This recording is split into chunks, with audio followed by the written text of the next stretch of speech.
Bienvenue à une autre édition de Mission 30. Je vous rappelle que Mission 30, ce sont des mini-formations bibliques d'une durée de 30 minutes. Et le sujet que nous allons aborder, eh bien, c'est l'Église de Jésus-Christ.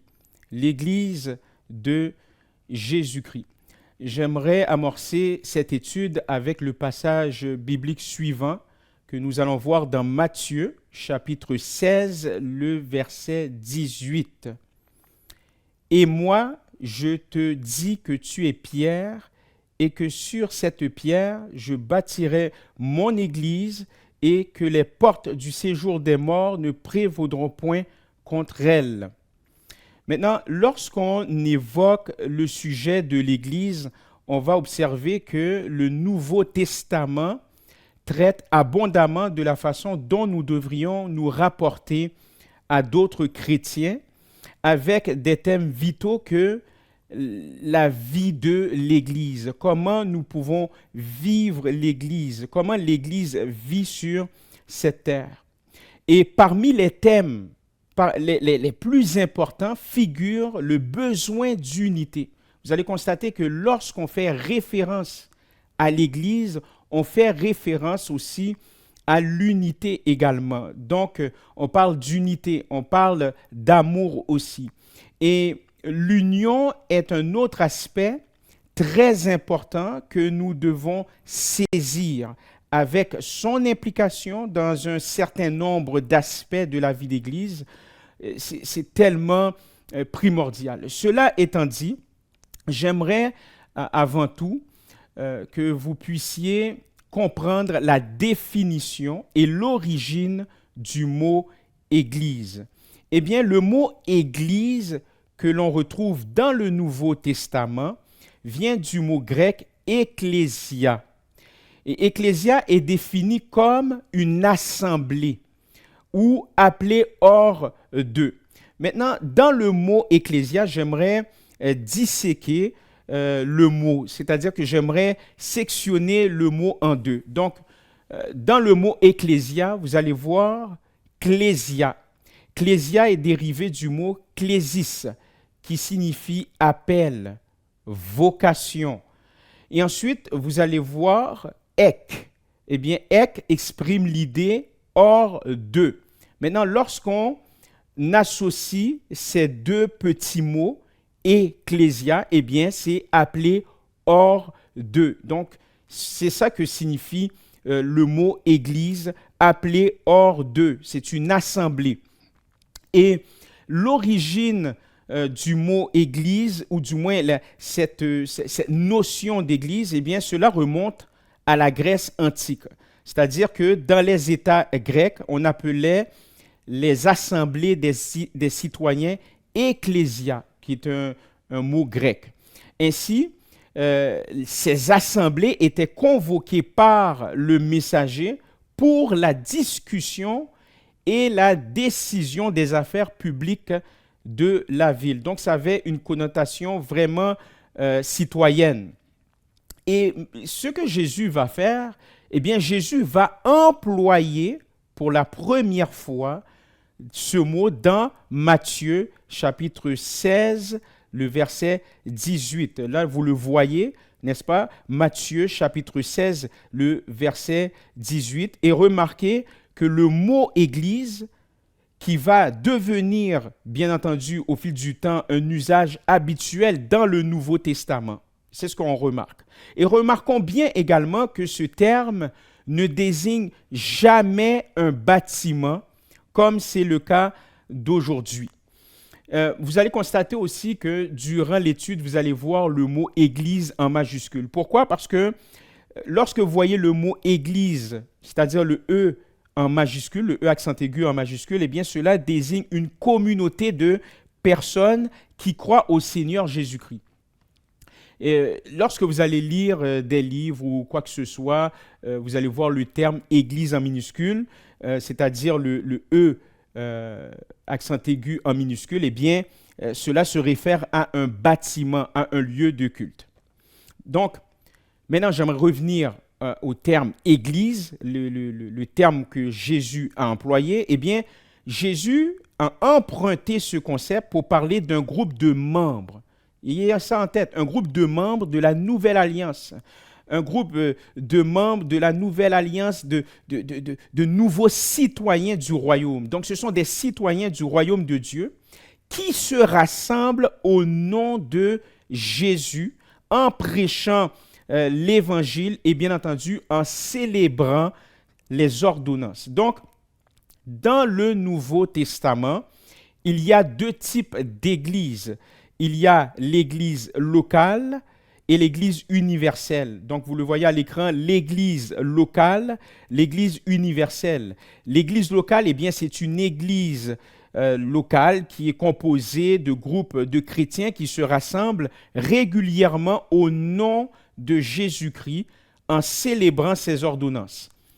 Maintenant, l'Église universelle, eh bien, l'Église universelle est composée de tous les croyants de la Pentecôte jusqu'à l'enlèvement de l'Église, c'est-à-dire ceux qui appartiennent à Jésus-Christ jusqu'au au moment que ceux qui appartiennent à Jésus-Christ eh bien, vont être enlevés.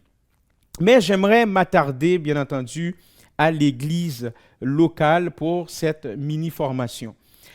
J'aimerais voir avec vous les caractéristiques de l'Église locale. Les caractéristiques de l'Église locale. Vous allez remarquer que l'Église locale, nous avions dit que c'est composé de membres, c'est composé de personnes. Une Église, c'est organique. Ce n'est pas nécessairement une institution au prime abord.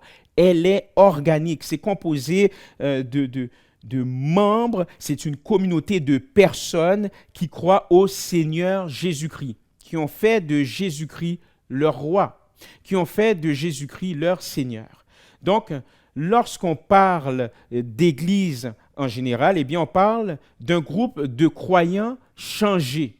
Ce sont des croyants qui ont changé littéralement. Ce sont des chrétiens. Lorsque je vous dis changer, eh bien, ils sont changés par l'Esprit de Dieu. C'est un groupe d'individus qui sont changés, qui ont été transformés par l'Esprit de Dieu, le Saint-Esprit de Dieu qui change les cœurs. C'est le Saint-Esprit de Dieu qui change les mentalités. Donc, c'est un groupe de personnes, ce n'est pas un groupe de personnes étant parfaites, loin de là, mais c'est un groupe de personnes qui tend vers la perfection. Donc, ils ont été transformés par l'Esprit de Dieu, par le Saint-Esprit de Dieu, et ces croyants, ces chrétiens, eh bien, font de Jésus-Christ leur roi. Donc, c'est un groupe qui représente officiellement Jésus-Christ et son règne sur la terre. Ce n'est pas n'importe quoi. Donc, je le répète, c'est un groupe qui représente, mes chers amis, c'est un privilège. C'est une grâce également. C'est un groupe qui représente officiellement Jésus-Christ et son règne sur la terre. Et ils se rassemblent en son nom. Une autre caractéristique de l'Église locale, eh bien, les membres de l'Église locale forment un seul corps.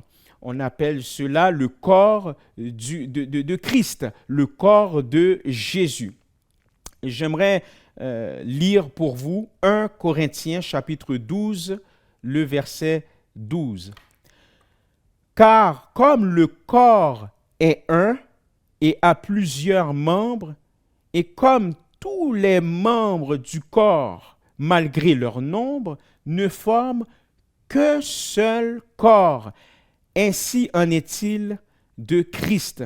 Donc nous voyons littéralement que l'Église, eh bien, l'Église de Jésus-Christ, c'est un corps, elle est organique. C'est le corps de Jésus-Christ. C'est le corps de Jésus-Christ qui est représenté sur terre. Il représente son royaume, il représente sa majesté. C'est important à le comprendre.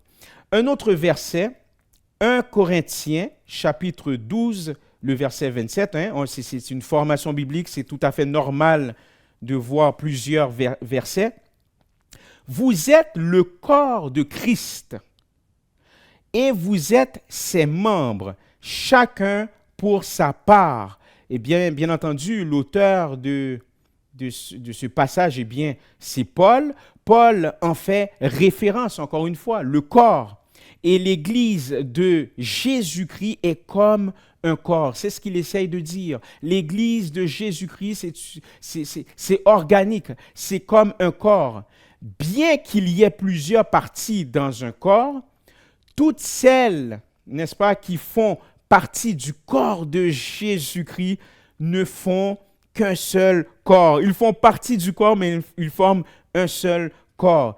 Et Jésus-Christ, il est comme ça aussi. Lorsque Jésus-Christ, il était sur terre, il était physiquement là, il avait un corps. Il avait des parties du corps. Donc, toutes ces parties forment un seul corps. Il en va de même également concernant l'Église de Jésus-Christ. On constate également que, étant un seul corps, les membres de l'Église se réunissent. Étant un seul corps, les membres de l'Église se réunissent. J'aimerais lire Hébreux, chapitre 10, le verset 25. Hébreux, chapitre 10, le verset 25.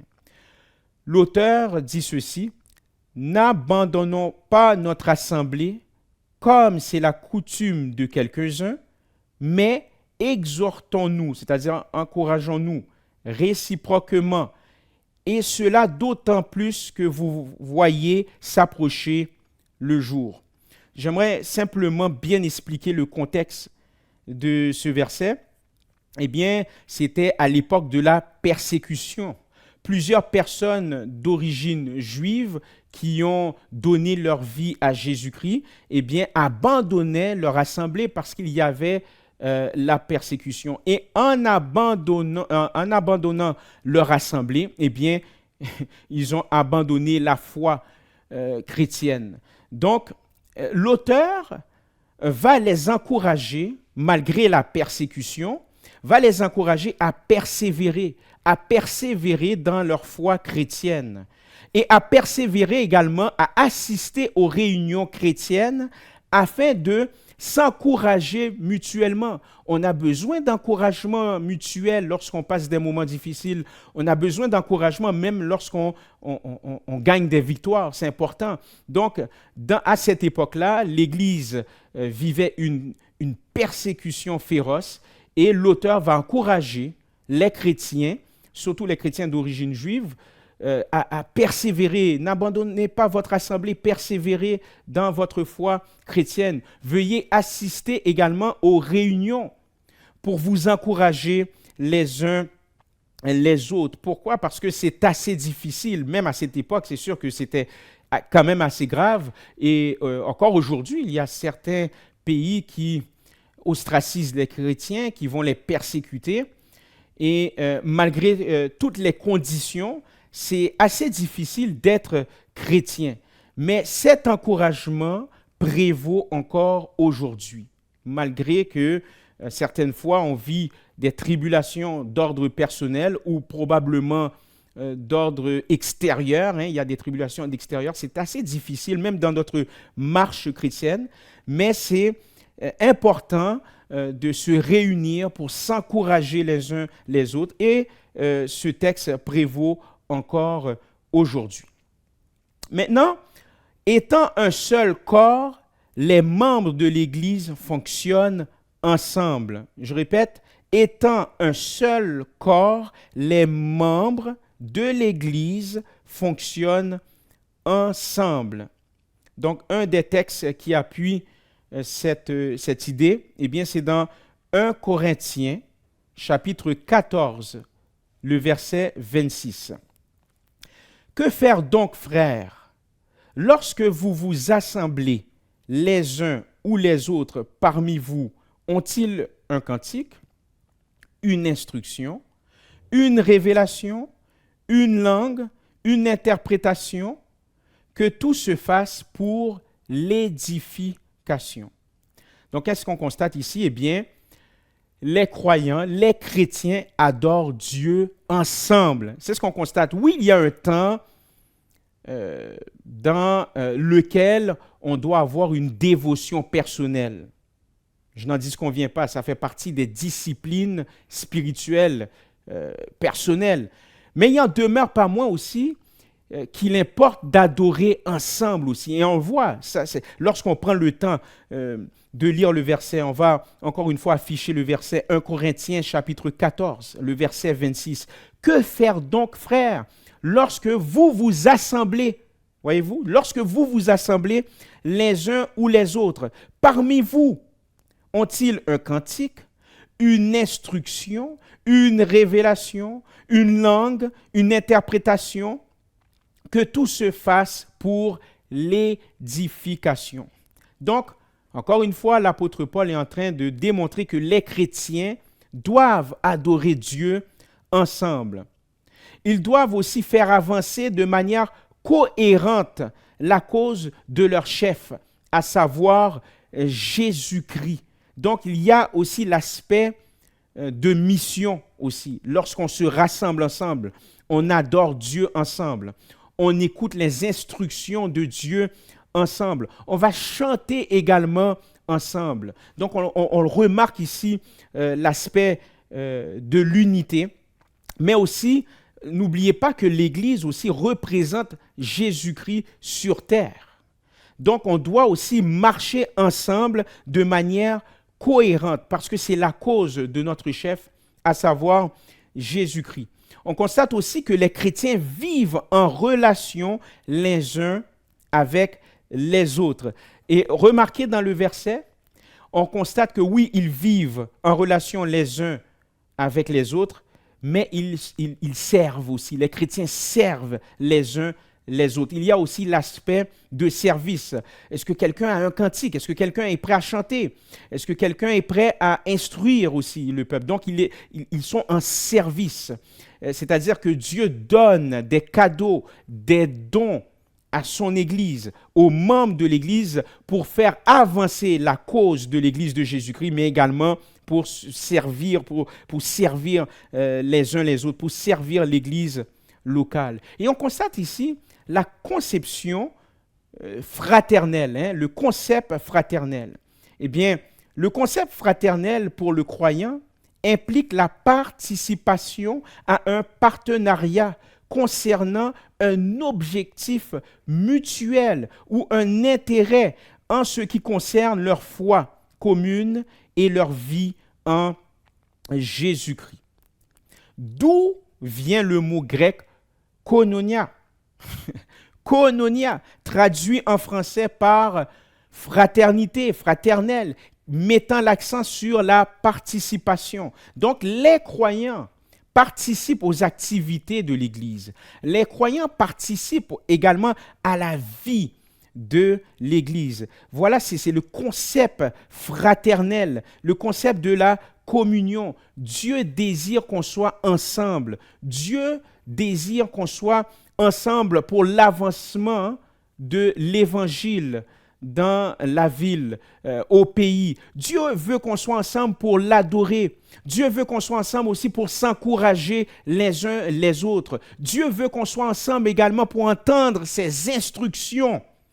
Dieu veut qu'on soit ensemble pour participer ensemble aux activités et à la vie de l'Église. J'aimerais lire Éphésiens chapitre 2, les versets 19 à 22. Nous allons l'étudier ensemble. Ainsi donc, vous n'êtes plus des étrangers, ni des gens du dehors, mais vous êtes concitoyens des saints. Saint veut dire mis à part, vous êtes mis à part pour Christ, gens de la maison de Dieu. Vous avez été édifiés sur le fondement des apôtres et des prophètes, Jésus-Christ lui-même étant la pierre angulaire. En lui, tout l'édifice bien coordonné s'élève pour être un temple saint dans le Seigneur. En lui, vous êtes aussi édifiés pour être une habitation de Dieu en esprit. Eh bien, à bien des égards, en étudiant ce verset, on constate que l'Église est plus qu'une institution. Comme je vous l'ai dit d'entrée de jeu, l'Église, elle est organique, c'est un organisme. Pourquoi? Parce que Jésus a insufflé dans cet être, ou du moins dans cet organisme. Mais, on va se l'avouer, il faut dire les vraies affaires également. Il y a aussi un côté difficile dans l'Église, parce que nous sommes des êtres humains à part entière. Et l'Église est composée de toutes sortes de gens. N'oubliez pas, moi j'aime si bien dire que l'Église est comme une micro-société, si vous voulez. L'Église est comme une micro-société, donc il y a plusieurs styles de personnes. C'est composé de toutes sortes de gens.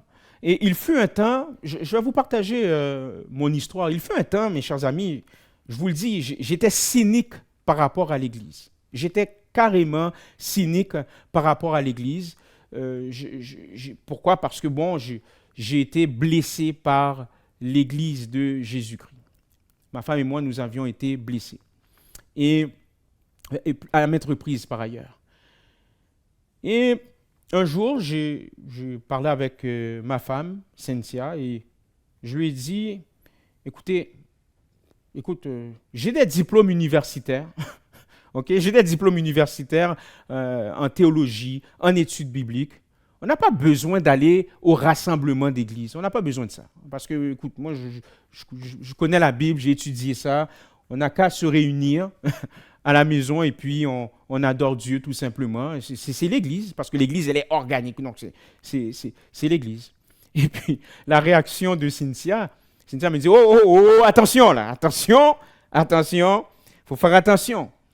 Je ne te reconnais pas vraiment. Et puis, on a eu une discussion. Et puis, elle m'a encouragé à revoir cette façon de penser parce qu'elle ne partageait pas cette façon de penser-là.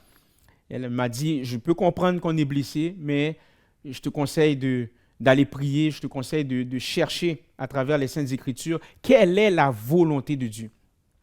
Et justement, le texte que nous avons lu, Matthieu chapitre 16, le verset 18, « Et moi, je te dis que tu es Pierre », on l'avait vu au début, et que sur cette pierre, je bâtirai mon église. J'avais reçu ce passage-là. Et que les portes du séjour des morts ne prévaudront point contre elle. Hey, quand j'ai lu ce passage, je me suis dit, oh, non. C'est Jésus qui est le fondement de l'église. C'est Jésus qui a bâti son église. Donc, je n'ai pas le choix, malgré que j'ai été blessé, malgré que j'étais cynique, je n'ai pas le choix d'aller dans un rassemblement d'église parce que Jésus lui-même a enseigné sur l'Église. C'est Jésus. Ce n'est pas un pasteur, ce n'est pas un apôtre, ce n'est pas un évangéliste, ce n'est pas une idée là qui vient de quelqu'un d'autre. C'est Jésus-Christ lui-même. Jésus-Christ lui-même a enseigné sur l'Église. Et vous savez, lorsque j'ai reçu cette révélation, parce que cette révélation-là, elle est étroitement liée à la parole de Dieu, eh bien, on constate que non seulement que Jésus-Christ a enseigné sur l'Église, mais n'oubliez jamais, Jésus-Christ est mort pour cette Église. Jésus-Christ est mort pour cette Église. Pourquoi? Parce qu'il est lui-même la fondation. C'est ce que Jésus-Christ dit. Il est lui-même la fondation. Et ce passage m'a à la fois choqué lorsque je l'avais lu. J'ai dit, oh mon Dieu. Et en même temps, ça m'a restauré. Parce que je me suis dit, quand bien même que il y a toutes sortes de gens à l'église. On peut être blessé par certaines personnes à l'église parce que les gens ne sont pas parfaits. D'autres vont le faire aussi délibérément. Mais il en demeure pas moins que Jésus-Christ est la fondation. Donc, si j'ai été blessé, eh bien, je dois demander à Dieu la restauration, chercher de l'aide et bien entendu, fréquenter une assemblée. J'aimerais vous partager ceci. Je l'avais déjà partagé lorsque je prêchais à mon église locale. J'avais cité un de mes anciens pasteurs, c'est une parole de sagesse. Il a dit ceci, à partir du moment qu'il met son pied dans une église, là, lorsqu'il met son pied dans un rassemblement d'église, eh bien, à partir du moment qu'il met son pied, l'église, elle est imparfaite. Vous comprenez? Donc, ça sous-entend que, écoutez, lui-même, il n'est pas parfait. Lui-même peut faire des erreurs. Donc, c'est important de comprendre que Jésus-Christ est la fondation de l'Église. Et pourtant, là, je vous le dis, je voulais absolument rien savoir des rassemblements d'église parce que j'avais été blessé par des leaders. Ma femme et moi, nous avions été blessés aussi par quelques membres de l'église. À maintes reprises, à un certain moment donné, on s'est dit « Wow, ça va faire. On laisse tomber et puis je vais me rabattre sur ma connaissance et puis on y va. » Mais ce n'est pas la volonté de Dieu. Dieu désire que les membres forment un seul corps. Et Dieu désire qu'on puisse aussi mettre les dons que le Seigneur nous a donnés au service des autres. Lorsqu'on pense à Jésus-Christ, Jésus-Christ, lui aussi, il a été maltraité, il a été ostracisé, mais il a continué sa mission quand même. Et voilà pourquoi Dieu m'a donné ce passage, Matthieu 16, 18, qu'il est la fondation. Donc, lorsque j'ai fini par comprendre que Dieu a créé un espace, c'est quand même incroyable. Lorsque j'ai fini par comprendre que Dieu a créé un espace dans lequel il communique, un espace dans lequel il respire, un espace dans lequel il est présent, un espace dans lequel il guérit également, parce que j'ai vu des gens guérir aussi. J'ai été guéri aussi de manière spirituelle, émotionnellement, lorsque j'ai commencé, ou du moins continué à aller dans les rassemblements d'église. J'ai vu aussi des miracles aussi, des gens qui avaient des maladies. Les leaders, l'ensemble de l'église ont imposé les mains, ont prié pour ces gens-là et les gens ont été guéris. Mais lorsqu'on prend conscience, on finit par comprendre que Dieu a créé un espace dans lequel il est présent, on constate que l'Église est essentielle. Ah oui, l'Église est essentielle. Lorsque vous assistez aux réunions organisées par l'Église locale, eh bien, laissez-moi vous dire ceci. Vous démontrez au monde. Quand je dis au monde, c'est les gens qui ne connaissent pas Jésus-Christ. Aux gens qui veulent absolument rien savoir de la foi chrétienne. Eh bien, vous démontrez au monde que l'Église est une priorité. Vous démontrez également à vos familles que l'Église est une priorité. Vous démontrez également que vous voulez continuer votre démarche de communion seul et également en groupe avec le seul vrai Dieu. Et le passage qui en fait foi, eh bien, c'est le passage de 1 Jean, chapitre 1, le verset 3. 1 Jean, chapitre 1, le verset 3. Vous allez le voir à l'écran. Ce que nous avons vu et entendu, nous vous l'annonçons, à vous aussi, afin que vous aussi vous soyez en communion avec nous. Je vais le relire parce que c'est tellement important. 1 Jean, chapitre 1, verset 3. Ce que nous avons vu et entendu, nous vous l'annonçons à vous aussi, afin que vous aussi, vous soyez en communion avec nous. Or, notre communion est avec le Père et avec son Fils Jésus-Christ. Cela démontre expressément que la communion que les croyants ont ensemble n'est pas seulement basée sur leur relation mutuelle en Jésus-Christ, non. Mais aussi, c'est basé sur une communion avec le Dieu créateur. C'est-à-dire que lorsque l'Église se rassemble, physiquement se rassemble, eh bien, il démontre une communion avec le Dieu créateur, une communion avec le Dieu le Fils, hein, le Saint-Esprit de Dieu également. C'est ce qu'on constate. Je termine cette étude avec Proverbes, chapitre 27, le verset 17. Comme le fer aiguise le fer, ainsi un homme excite la colère d'un homme. Ce proverbe parle de notre besoin de communion fraternelle pour maturer. Comme je vous l'ai dit, dans l'Église, il y a des gens, il y a toutes sortes de gens. Dans l'Église, il y a des gens qui vont vous bénir, mais il y a aussi des gens qui vont vous énerver. Il y a des gens qui vont vous encourager, mais il y a aussi des gens qui vont vous taper sur les nerfs. Pourquoi? Parce que c'est une micro-société. Dire, oh, vous savez quoi? Oh, je ne veux pas aller dans un rassemblement d'église parce qu'il y a des hypocrites. Ben, je peux comprendre qu'il y a des hypocrites aussi. Je ne peux pas vous dire qu'il n'y en a pas. C'est sûr, parce que c'est une micro-société. Mais est-ce que vous faites exactement le même raisonnement lorsque vous allez sur le marché du travail? il y a beaucoup d'hypocrites. Est-ce que je m'empêche d'aller au marché du travail? Vous allez me dire, oui, mais je suis payé. Oui, mais Christ, il a payé aussi un grand prix à la croix. Il a versé son sang. Donc, je regrette, mais ce n'est pas un bon raisonnement. Okay? Je faisais ce raisonnement-là, moi aussi. Oh, je ne veux pas aller à l'église parce que, bon, il y a plein d'hypocrites. Appliquons ce raisonnement aussi sur le plan de la famille. Bon, je vais cesser de voir ma famille parce qu'il y a des hypocrites. Je vais cesser d'aller travailler parce qu'il y a des hypocrites. So what? Il y a des hypocrites partout, mes chers amis. Okay? Partout, il y a des hypocrites, on ne s'en sort pas. Mais laissez-moi vous dire que lorsqu'on pense à l'église, c'est en communion avec les autres que vous allez constater votre faiblesse. C'est lorsque vous êtes en communion avec les autres, vous constatez également, le faire aiguise le faire, vous allez constater votre faiblesse. C'est en fréquentant l'église locale que vous allez constater que peut-être qu'il me manque de patience. Bon, pour ma part, c'est en étant parent, là. Mais pour d'autres, c'est en allant à l'église locale. Moi, c'est en étant parent, j'ai constaté. Moi, je pensais que j'étais quelqu'un de patient. Force est de constater que pas vraiment, mais bon, au fil du temps, Dieu a travaillé ça. Mais pour d'autres personnes, c'est en allant dans un rassemblement d'église, ils vont dire, bon, je ne suis pas si patient que ça. Parce que si vous êtes isolé, vous adorez tout seul, vous ne pouvez pas voir vos défaillances. Mais c'est en étant dans une communion, on peut voir nos faiblesses.